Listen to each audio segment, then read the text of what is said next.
Welcome to Yo NFS Traveling World. Today we will go to the greatest Srivijayan Empire. The Srivijayan Empire, which flourished roughly from the 7th to the 13th centuries CE, was a powerful maritime and commercial kingdom centered in Palembang on the island of Sumatra, Indonesia, and it became one of the greatest thalassocracies of early Southeast Asia. Its rise was closely tied to the strategic control of the Malacca and Sunda Straits, which gave it unrivaled dominance over the sea lanes linking China, India, and the Middle East, enabling it to become a hub of international trade. Especially in gold, camphor, spices, and forest products, and to accumulate immense wealth that it used to support a sophisticated court culture and monumental Buddhist religious life. Drawing heavily on Mahayana and Vajrayana Buddhist traditions, Srivijaya established monasteries and hosted pilgrims and scholars from across Asia. The Chinese monk Yijing famously studied Sanskrit and Buddhist texts there in the late 7th century, describing it as a vital center of learning second only to Nalanda in India.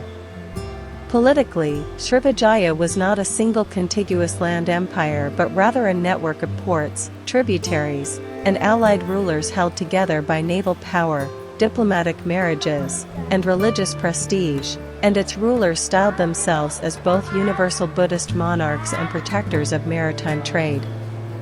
Its culture reflected a synthesis of indigenous Austronesian traditions with imported Indian influences, producing a court that patronized Sanskrit inscriptions, ritual bronzes, and elaborate temple complexes while also retaining local animistic beliefs, maritime myths, and Malay speech. The connection between Srivijaya and Cambodia, especially the Khmer Empire, was both commercial and cultural.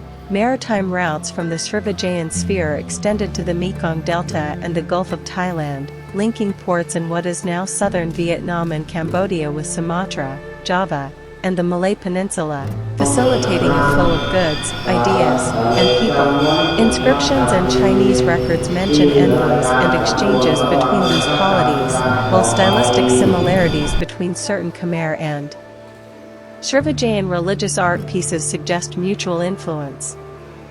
Some scholars argue that Srivijaya exerted a form of suzerainty or at least strong commercial influence over parts of the Khmer coast during its zenith in the 8th to 10th centuries, and the Khmer elites, though primarily Hindu at the time, were also exposed to Srivijayan forms of Mahayana and Tantric Buddhism, which may have contributed to the later flowering of Buddhist imagery and practices in Angkor under kings like Jayavarman VII.